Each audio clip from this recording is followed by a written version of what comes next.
राधे राधे गुरुजी। जी आप सब लोग बैठ, हम सुन रहे हैं। पर महाराज जी मेरा आज प्रश्न यही है, अगर मैं नहीं पूछूंगी ना तो शायद मेरी मृत्यु भी हो जाएगी। बताओ। मैं इस कश्मकश में हूँ बहुत ज़्यादा। हमारे ना अपने अनंतपुर वाले गुरुजी हैं MP में, मध्य प्रदेश, आपने उनका नाम सुना ही होगा। तो लेकिन मैंने 9 और 10 में भागवत जी सुनी थी, और भागवत जी सुनने के बाद मुझे ऐसा हो गया, मतलब पूरा मरी हुई मतलब जिंदा हुई इनको सुन के। और आज एक लोगों का चलन ये चल रहा है कि वास्तु है घर में, मकानों को तोड़ो, ईशान कोण में लेट बात है, तो कितनी भी पूजा कर ले, कुछ भी कर ले, तुझे जीवन में कुछ भी नहीं मिलने वाला सिवाय रोने के और आंसुओं के। अब जो मकान हमारे पिताजी का है जिसमें मैं रहती हूँ, अब उसके ऊपर भी लोगों का ये है कि ये यहाँ से, तो उसमें ईशान कोण में लेट बात है? लेट बात है ईशान में। हाँ। और पूजा का स्थान कहाँ है?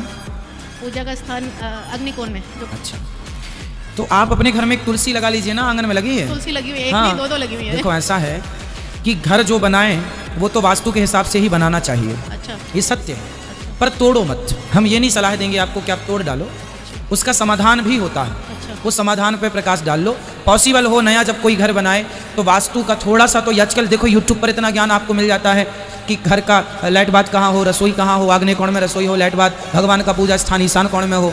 तो सामान्य ज्ञान सबको रखना चाहिए। इतना बड़ा घर बना रहे हैं, इतना खर्चा कर रहे हैं, तो थोड़ी बहुत त्रुटि तो चलती है। पर ईशान कोण एक ऐसा, देखो जो वास्तु है ना, एक देवता होता है। ठीक है। तो देवता जो सिर है, ठीक है, वो वहाँ ईशान में उनका सिर होता है। अच्छा, है ना? अच्छा। तो सिर पे ही आप लाइट बात रखे हैं, तो इससे वो नाराज होकर दुष्परिणाम देते हैं। अच्छा। ऐसा वास्तु का कहना है। अच्छा। परंतु अच्छा। आप तुलसी लगाएं, कहते हैं द्वार पर आम, गमले में आम लगा के घर में रखने से भी वास्तु के दोष खत्म हो जाते हैं। ठीक है। आगे जब कभी बनाए भगवान आपको दें तो थोड़ा विचार करके बना लीजिए। ठीक है, ठीक है महाराज जी। राधे राधे राधे राधे। हाँ बेटा, सबके पास आप धैर्य रखिएगा। आप अपने धैर्य से हमें जीत लेंगे। आप बैठ जाइए। राधे राधे गुरुजी। जी बेटा। आपके चरणों में मेरा कोटि कोटि प्रणाम। गुरुजी, आपकी कथा से हमारे जीवन में बहुत परिवर्तन आया है। क्या? हम लोग पहले नॉन वेज खाते थे, गुरुजी आपकी कथा सुन के हमने वो सब छोड़ दिया। वाह, तालियां होनी चाहिए इनके लिए।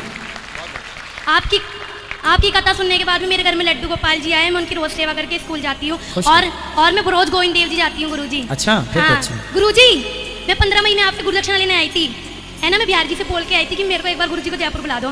बिहार जी ने 2 बार बुला दिया, 1 बार बोल के आई थी मैं आपसे। बिल्कुल। राधे राधे। खुश रहिए। राधे राधे गुरुजी। मैं आपके चरणों में प्रणाम करती हूँ जी। मेरा एक प्रश्न है, मैं जब भी सुंदरकांड करती हूँ तो उसमें एक लाइन आती है, ढोल गवार शूद्र पशु नारी सकल ताड़ना के अधिकारी। तो वो जब मैं पढ़ती हूँ तो मेरा मन थोड़ा सा विचलित होता है। तो इसमें नारी का क्या, ऐसे क्यों कहा गया है? सभी लोग बैठ जाइए। मैया ने कितना बढ़िया प्रश्न किया है। सब लोग ये रामचरितमानस के सुंदरकांड की चौपाई जानते हैं, और कई लोग बड़े परेशान रहते हैं, जैसा कि मैया परेशान है। मैया बताओ, चौपाई पढ़ के बताओ क्या है। ढोल गवार शूद्र पशु नारी सकल ताड़ना। बस यहीं रुक जाओ। सकल ढोल गवार शूद्र पशु नारी सकल, बेटा हाथ अलग कर लो। सकल ताड़ना, ये ताड़ना का मतलब क्या है आप बताइए। ताड़ना का मतलब हम यही सोचते हैं कि भगाना, हटाना। ताड़ना का है दंड देना। ताड़ना मतलब आपके हिसाब से मारना। हाँ। है ना?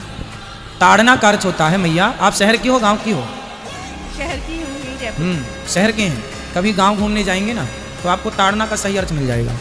गांव में प्रयोग होता है ताड़ना का, ऐसे प्रयोग करते हैं, फलाने ने हमें ताड़ लिया, फलाने ने हमें ताड़ लिया, मीन्स देख लिया। तो यहाँ गोस्वामी जी कह रहे हैं कि जो ताड़ना है वह ताड़ना मारने से संबंध नहीं रखता। एक ही वाक्य के 2 अर्थ हो सकते हैं। सन मीन्स पुत्र भी होता है, सन मीन्स सूर्य भी होता है। ठीक है, प्रोनाउंसिएशन तो एक ही है, स्पेलिंग अलग अलग है, परंतु है अर्थ एक ही है ना। उसे पुत्र कहेंगे, उसे सूर्य कहेंगे, पर उच्चारण एक है ना। उसी तरह ताड़ना मीन्स होता है देखना। ढोलक आप बजाते हैं ना तो देखना पड़ता है, सुर से उतर तो नहीं गई, फिर चढ़ाना पड़ता है ढोल। गंवार आदमी को देखते रहो कोई गलत काम तो नहीं कर रहा। ढोल गंवार शूद्र मीन्स वो लोग जो वर्किंग कर रहे हैं, काम कर रहे हैं। आप देखेंगे नहीं तो वो काम ही नहीं करेंगे। भाई आपके घर में कोई काम कराने के लिए रखेंगे तो देखते रहना पड़ता, वरना काम नहीं करते। ढोल गंवार शूद्र। पशु, गाय बकरी चराने कभी गए हैं आप? नहीं, उनको भी देखना पड़ता है, फसल में तो नहीं घुस गए, किसी का नुकसान तो नहीं कर रहे हैं, देखते रहो। और नारी, ढोल गंवार शूद्र पशु नारी को देखते रहो। नहीं देखेंगे तो रावण जैसे लोग उठाकर ले जाएंगे, इसलिए देखते रहो। बहुत बहुत धन्यवाद। तो देखने से अर्थ है, ना कि मारने से।